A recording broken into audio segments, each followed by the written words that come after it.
It is well with our souls. We want to thank God for the week it was. It is a Sunday. We are getting into a new week, but we want to thank God for this entire week. We want to celebrate with you who have victories to celebrate, but we also want to condole with you who have lost loved ones, who have gotten different challenges within the week. All we can say is God is still God. So all our trust and hope should always be in the Lord. We welcome you to my story. This is where you get, and this is a one-stop center for all your inspirational stories. Do you want to give up? Have you made up your mind to give up? Please do not give up, because a story that encourages you is yet to come.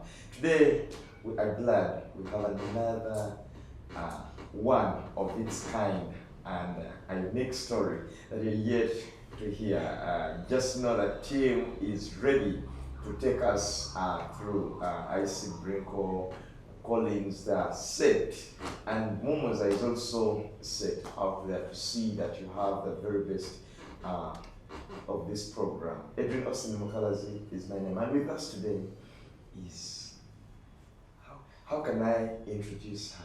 She's a woman of very many and very big dreams.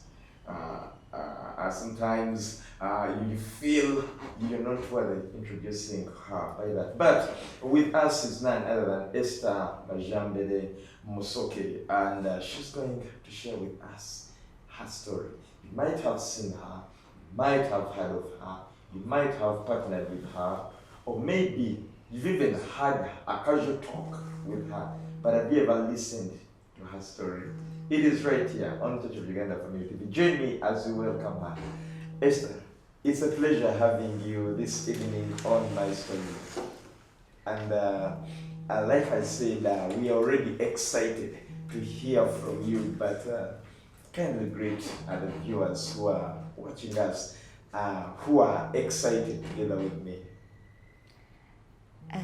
Thank you so much for this opportunity to appear on Family TV to give my story, which I believe that at the end of it, at least one person will be encouraged. Good evening, viewers. Amen. That is very, very important. At least one person. And I believe that person is right there watching. Probably they're looking for an answer of what they're going through. I believe that person will have the answer. But I want to get to Esther Majambere's story, childhood story. Where does your story begin? And life, childhood life. Thank you so much. My name, as has already been mentioned, I'm called Esther Majambere Musoke. It's a unique one. Yes. Having a Majambere and a Musoke. But we will later get to know what all this is about. But at least there is one name you're leaving out as you try to match Musoke and Majambere. Esther Majambere Musoke. Kanyaruharo, you mean? Yes. Yes. So all those names will be explained. Yes. Why all those names. But yes, I am Majambere. I hail from Kanungu district. Okay. I was born in a very little village called Kakureju. It is in Cheshero sub-county, now Cheshero, because of the introduction of additional sub-counties, additional districts.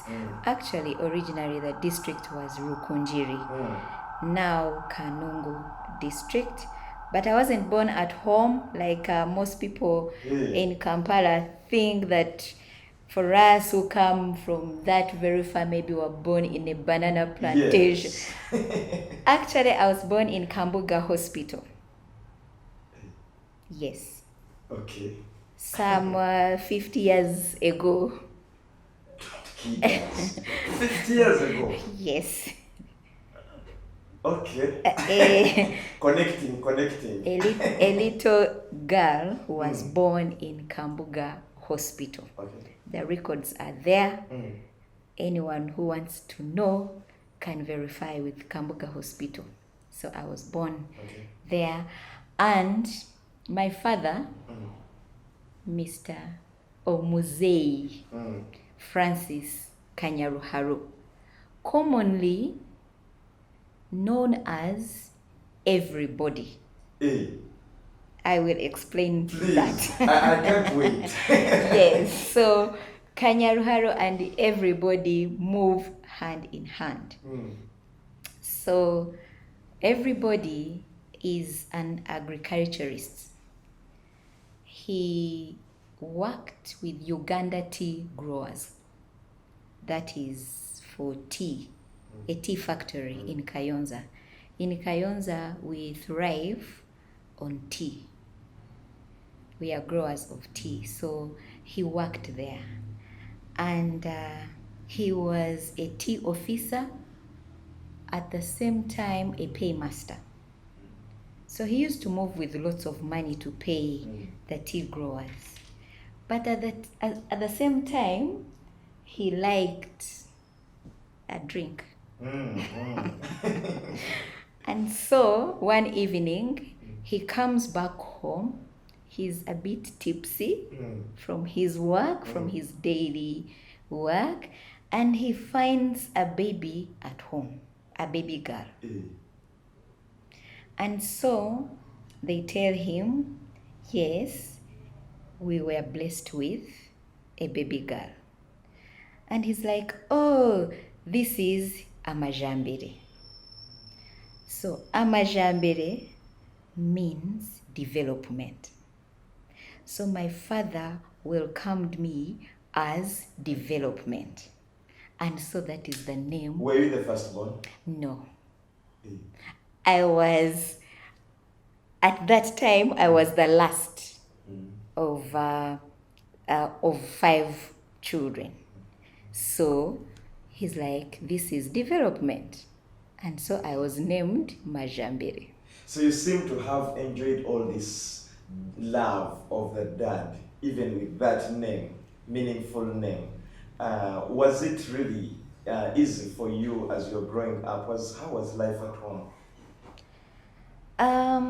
Having been born in a village, in a remote place, in a humble family, my mother, greetings to my mother, Ruth Kanyaruharu. She was a housewife. So her role was to take care of her children. And she gave birth to 5 girls and 1 boy. And so having daughters, you and I know how a girl child has been regarded, especially in the past. Yes. Forgetting now, thanks go to our president, General Yoweri Museveni, for uplifting the life of a woman. Yes. Otherwise, those days, a woman's place was in the kitchen. So my mother knew this. Having 5 girls, what is it going to be of my daughters? So she worked tirelessly as a housewife, as a peasant, as a farmer, to ensure that at least we get education. She was there for us. It was not easy. So my childhood wasn't easy. My mother made sure that we go to school. We did not have the luxury of kindergartens. No. So it meant that at the age of 6 or 7, you went straight to P1. And that's what happened to me. Okay. You've reminded me of someone who told us that to them, it was even different. As long as you lift your hand and touch the opposite ear, then you're ready to go to P1. Yes, exactly. Our parents and grandparents had wisdom. Yes. They had so many ways of doing things.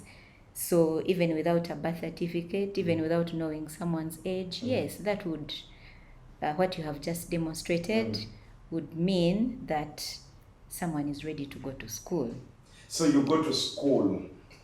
Was school within the community? Maybe before I go to school, I must say that I grew up in a family that was God-fearing.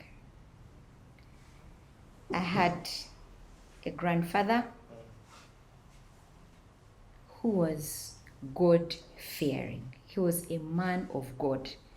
My grandfather, my grandmother, even as far as those days, they knew God. And so this shaped me a lot. Even before I joined school, I was already in church. I was already going to church. I already knew what Sunday school a bit, because there was no nursery, no kindergarten, but at least there was Sunday school. So because of that background, I joined primary school.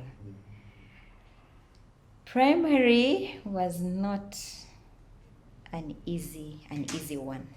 The school was not very far, but it meant that we had to walk there with some of my elder sisters. We would walk to school, and we would walk to school without shoes, a distance of about 4 kilometers. And you say that is not very far. I say it's not very far now, especially when I go there now.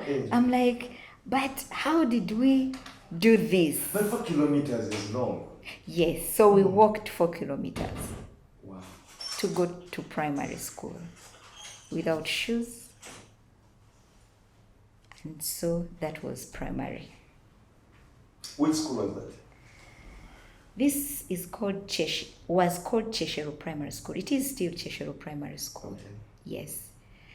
But because of the nature of the family that I was in, because of financial needs, I did not study in one primary school. Hey. No. So I went to Cheshire Primary School, did about 2 years. Then the Cheshire Primary School is a Catholic-based school. And so along the way, I went to Nyachojwa Primary School. This is Anglican-based. So I did like 2 years in Cheshire, 2 years in Nyachojwa. Then I also went to what would be now a town council, Butogota Town Council. I also studied there in Kayonza Primary School. Now, when were you moving from one school to the other? Maybe I have not been able to pay school fees for this school, and maybe the other one is a bit cheaper. So there were many factors. Now, you leave this first primary school, you go to the second primary school. Was it nearer than the other? No, they're in the same distance. Okay. Yes, in the same distance. What about Kayonza? Kayonza is a bit farther than these two. But there were reasons why I had to go to Kayonza. Still walking? Walking. From home to Kayonza? Yes. Why did you go to Kayonza? Because it was a bit better than Nyachojwa. It was in what today is the town council. So that was our town. So looking for better education. So that is my... I mean, so you completed primary 7 from Kayonza? No, I'm still bringing out my primary. Please go ahead. So as I am in a P5, my elder sister, Maria, comes home to introduce her husband. As culture. You had the introductions those days. Yes. It is, introductions were there, but not like the introductions of today. No. Not so fancy. No. This is about 2 people came, or 3, 2 escorting the in-law. And at home there are also elders, about 5. They sit in our small sitting room. They finish their business. Kwanjura is done. So sisters brought her as is dowry. You're asked to give so much cows, and you're given the wife. So when they came, the husband to my sister saw me and said, "Oh, I think we should take this young girl with us." And because I told you my father was in most times tipsy, he's like, he's like, "Oh, I have also given you this one. you can also take her." Yeah. So I moved with my sister, my big sister called Maria, and the husband was working with Banyankole Kweterana, and he was stationed in a place called Bonjera. Bonjera is in Kajara, just before Ntungamo. So I did my primary 6 and 7 in a primary school called Shairo Primary School. It is in Bonjera. That's where I completed my P7. So, before we leave P7, are there any memories, at least you look back to and remember, the unforgettable ones in the 4 schools? Yes. First of all, the walking.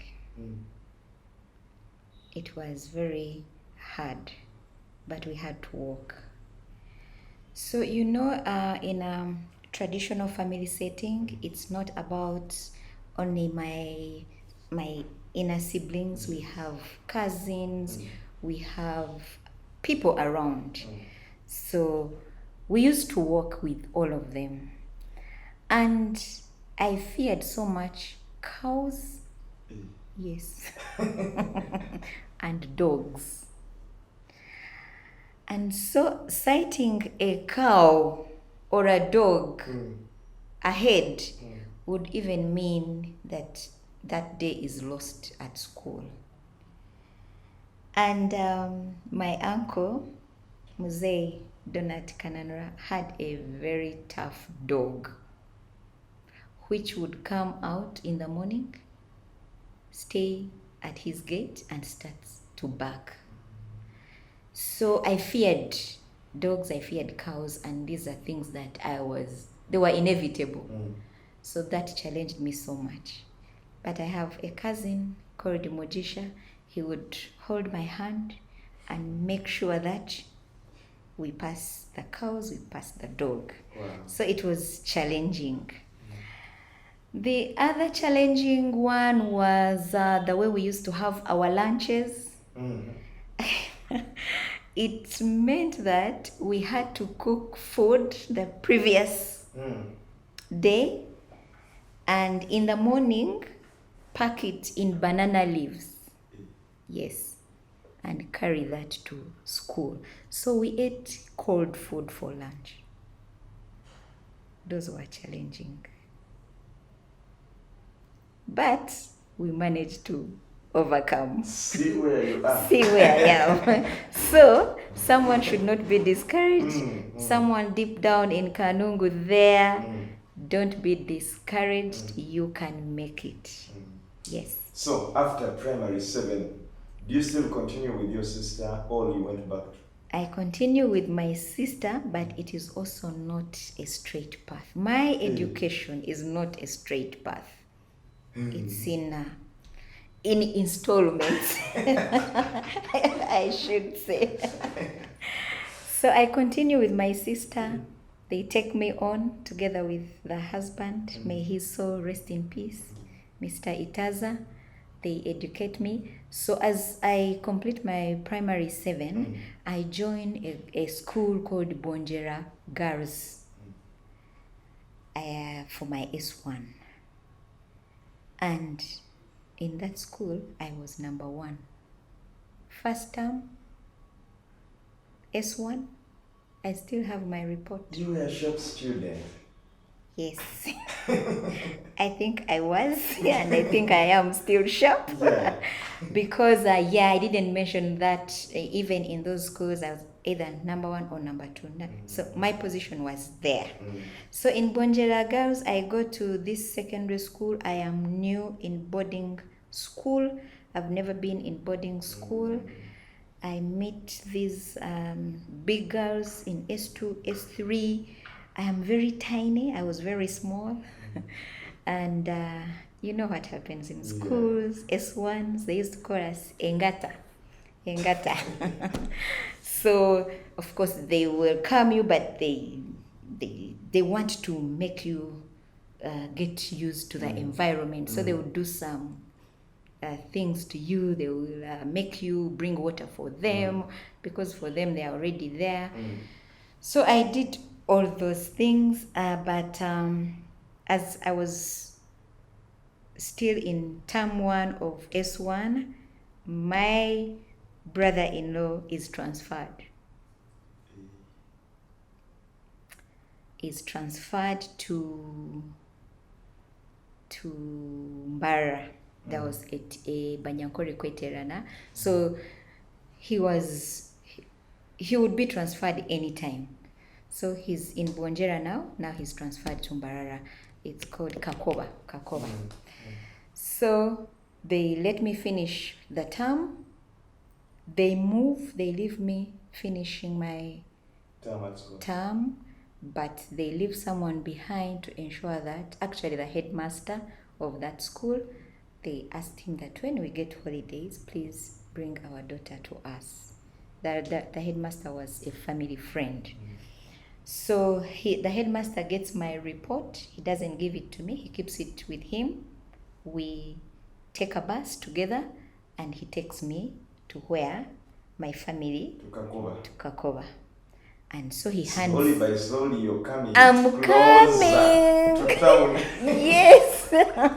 From Kanung, now you're in Barara. Yes! Now I'm in Barara. So he keeps my report. He doesn't even tell me how I have performed. I am worried. But he takes my report and he hands it over to my guardians, my parents, my sister and the husband. And they are excited because I am number 1.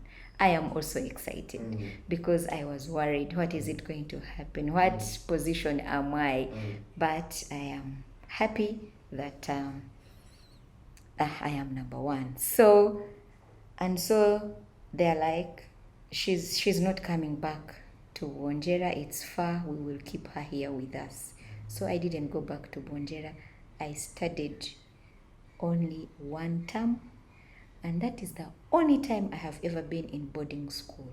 Yes. So you didn't wait to see yourself in senior 2 so that you also do what they did to you. Yes. I didn't get the opportunity. So as we are in Mbarara, they get for me a place in Mbarara Secondary School. It's a day school. So I continued walking to school. This was also a distance of about 2 kilometers. So my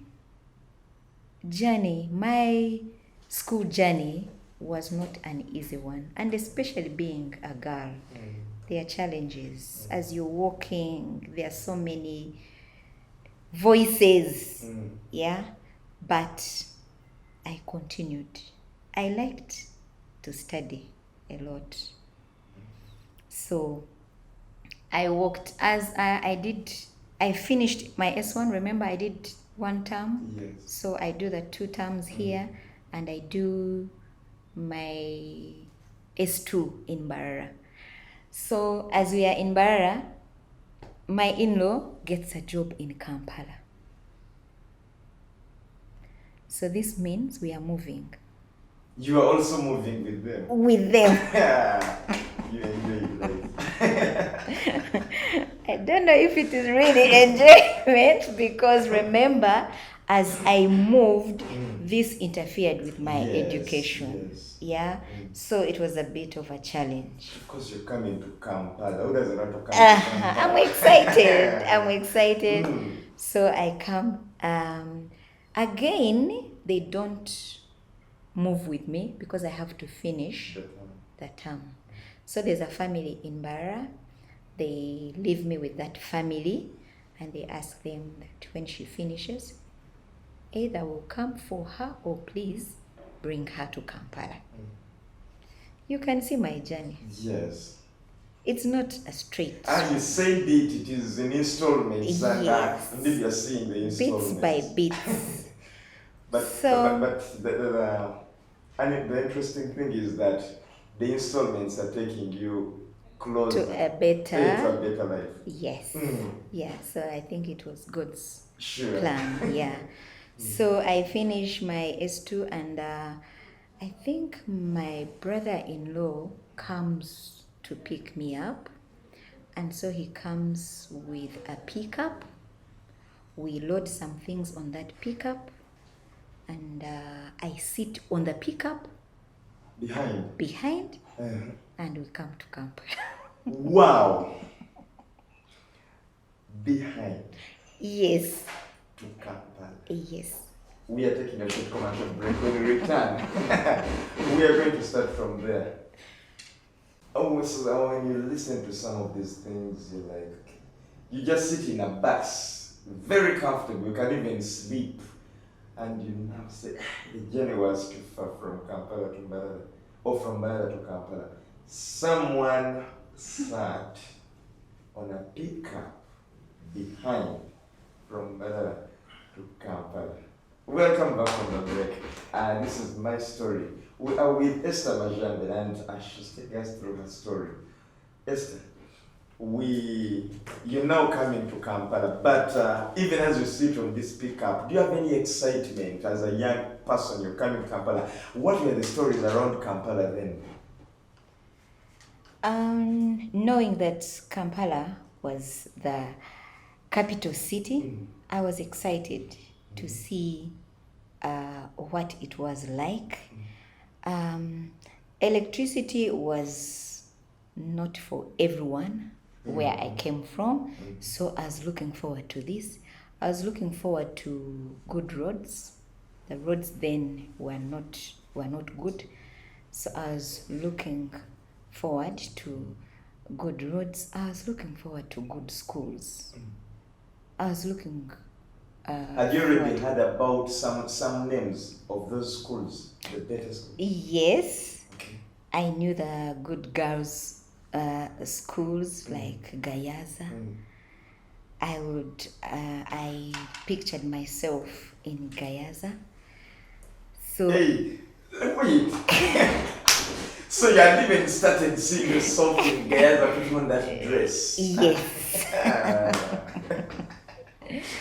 Yes, but as my story unfolds, I did not get the opportunity. No, now, don't take us faster. Yes. You're on a pickup, you're coming to Kampala. What is running in your mind, and even as you're in this pickup? Yes, the beautiful city, the shops, the good things in a city. You finally landed into Kampala. I land in Kampala. But maybe just to take you a little back, I didn't tell you that even when I came with my sister to stay in Bunjera, if we had to visit our parents, still the means of transport would be a pickup. So the pickup had become a common thing. It was the best available transport, unless if we wanted to walk So yeah, I come on this pickup to Kampala. We stay in. They had found a house in Mutundwe. I didn't know these places. Natete, Mutundwe. So you can see that I didn't even reach Kampala. So we stayed in Mutundwe. And because of these movements, so my education did not flow as it would have been.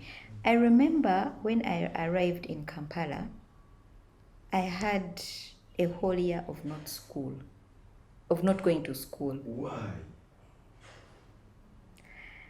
Because remember, we are settling in. Yes. My sister is settling in.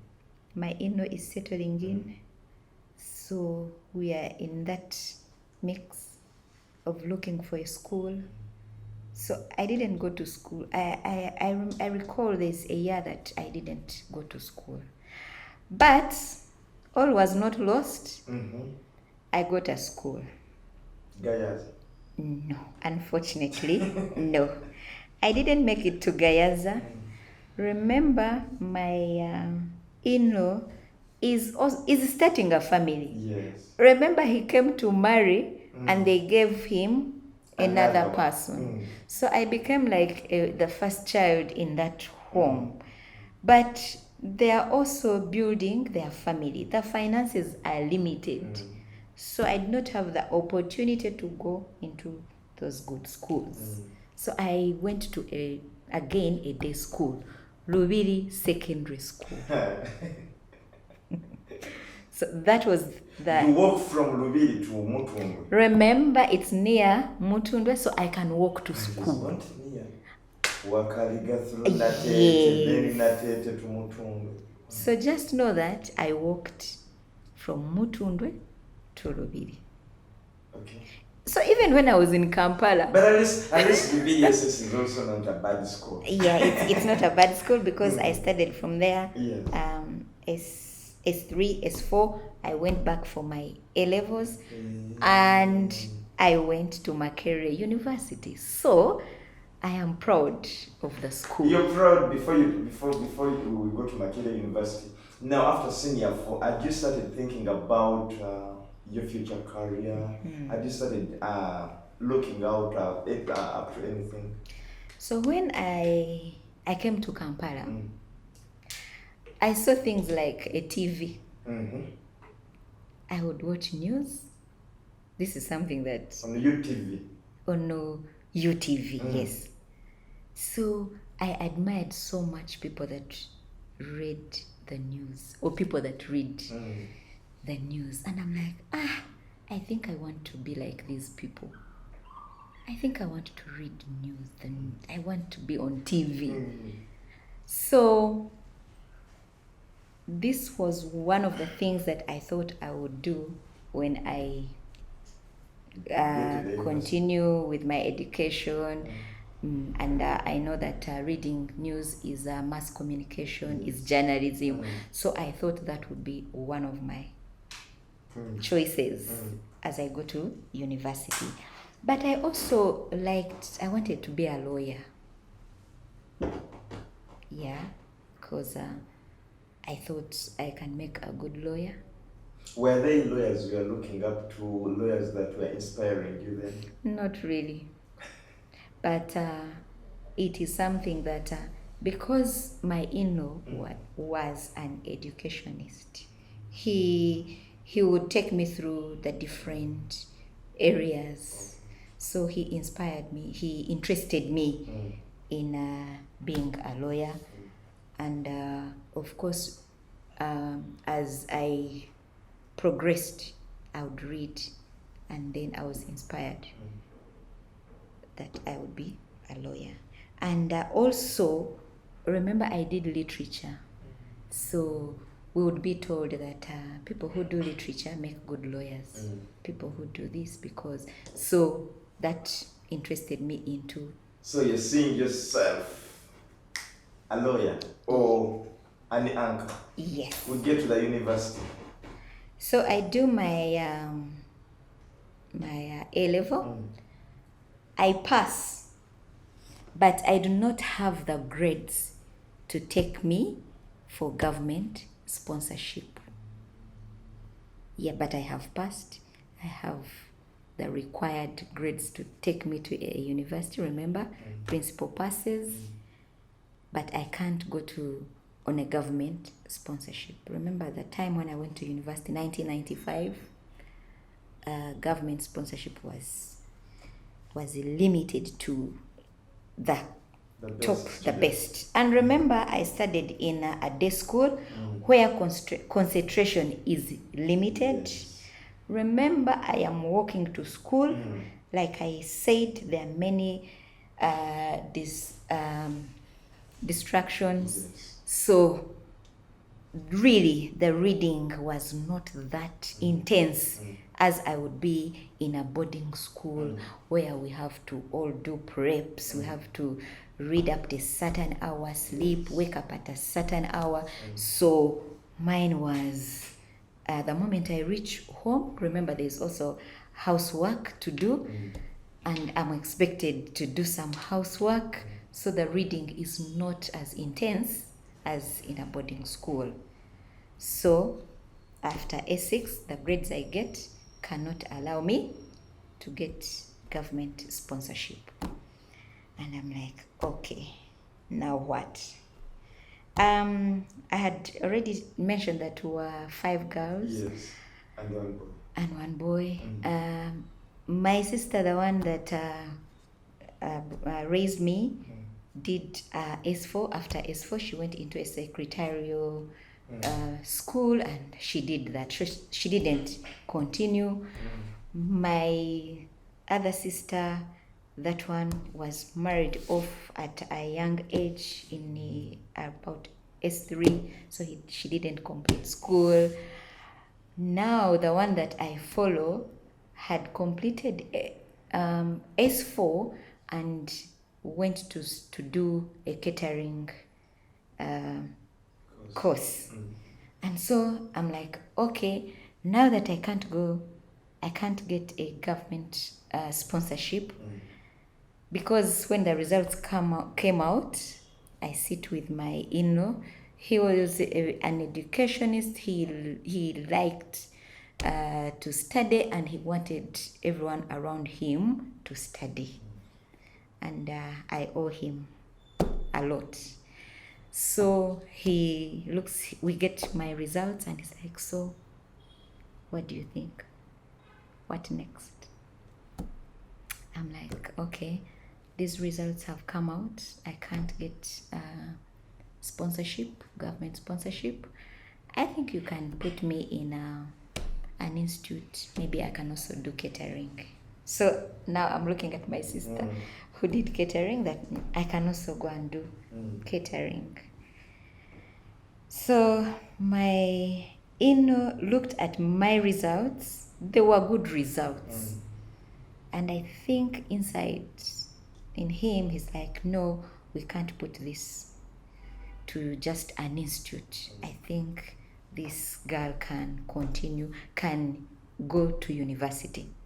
So the following day, he tells me, you go to Majembere University. They have an evening program for bachelors of laws. Pick application forms and fill them. And why I had not even thought about that, evening program was expensive.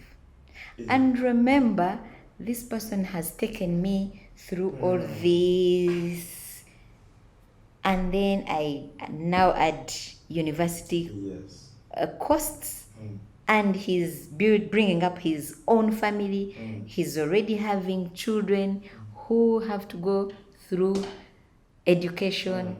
And I'm like, no, I had opted for the other one. It's like 2 years. And so he tells me, go and pick application forms.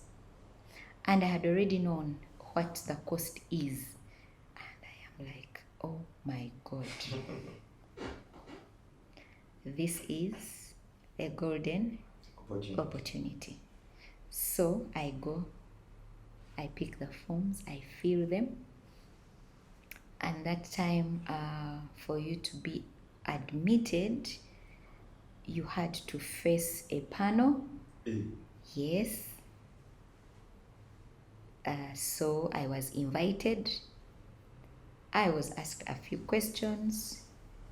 Why have you chosen this? Why? They looked at my results for S4 were not very good. Remember, I'm hopping from one school to another. There's a year that I have not, so the S4 results were not very good. So they asked me, I explained to them why, like I have explained, but I am like, but this I will read and I will make it. And so they gave me an opportunity to join Majembere University to study Bachelor's of Laws evening program. That was 1995. And here you are. Here I am. Wow. Now, after studies, what happens? Maybe along the studies. Okay, along the studies. Along the studies, remember my story. I am moving from one place to another. Yes. I am in a day school. So along my studies,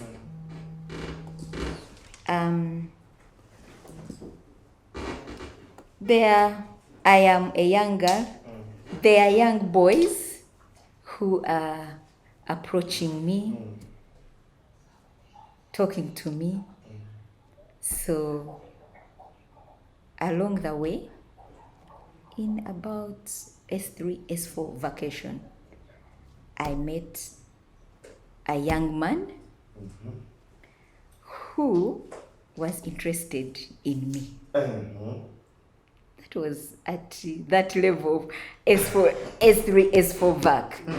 So I tell this young man, for me, I am in school and I want to study. So this young man is I'll be patient. I will wait. So we walk together with this young man. I finish my A-levels. I go to Majembere. I am still moving.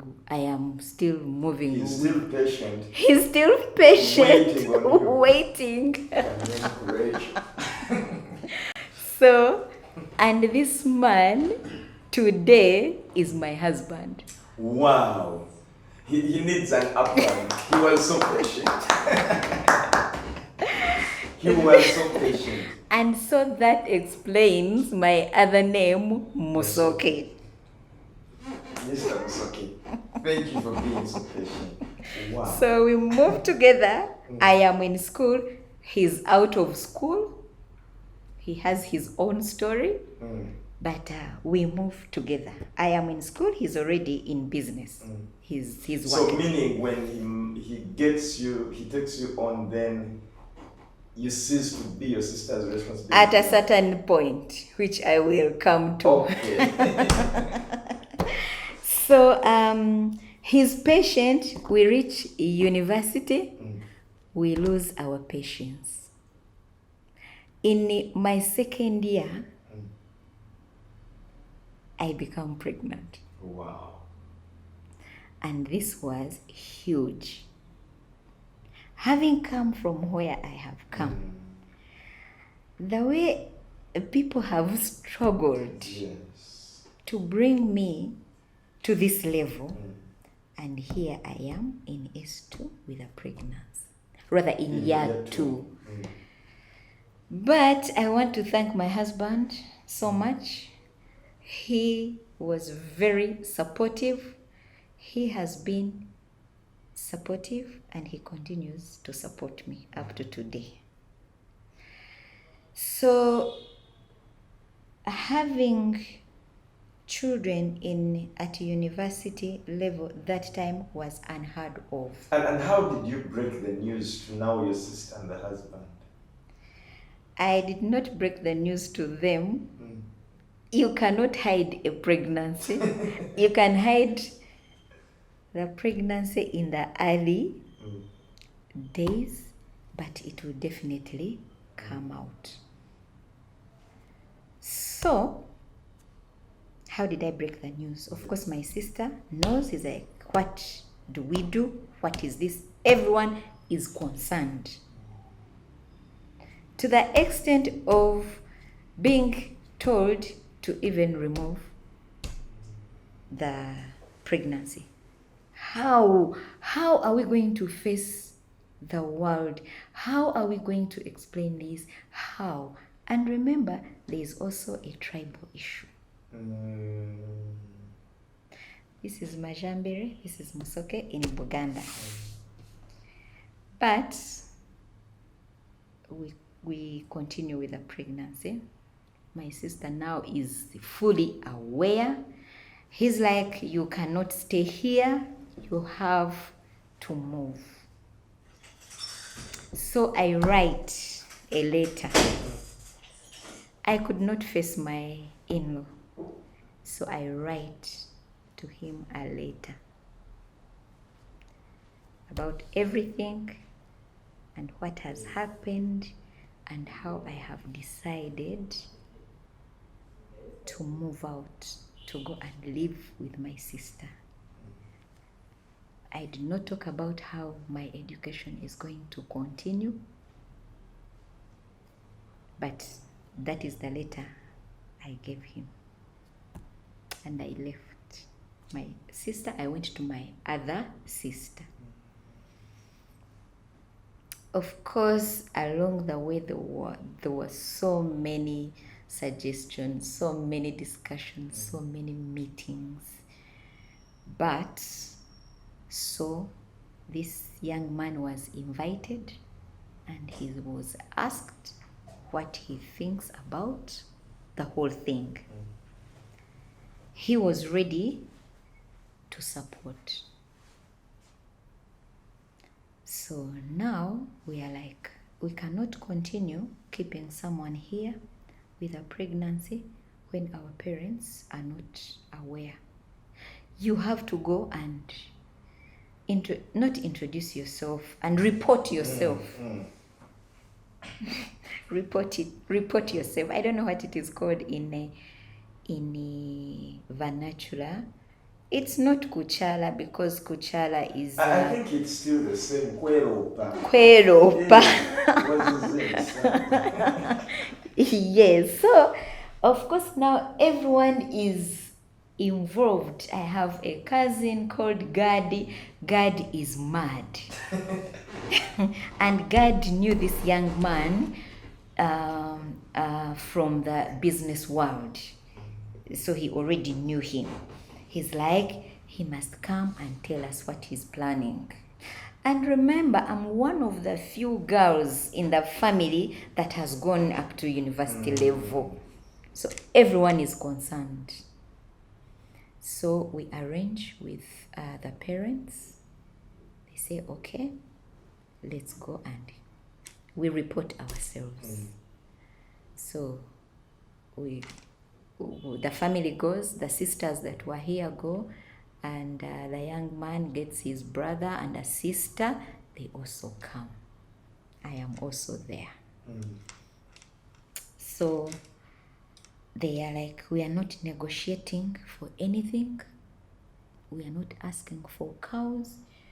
We do not want anything. We only want one thing. We want our daughter to complete her education.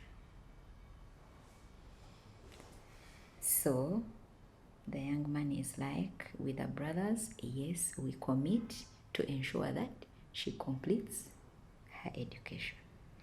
And indeed, I completed my education.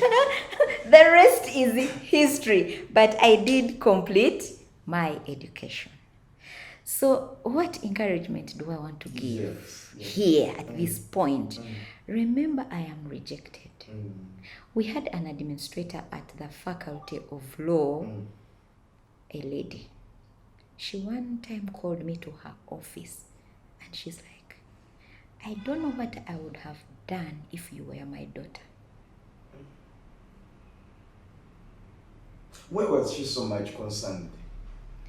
Remember, I told you that becoming pregnant at that time in university was unheard of.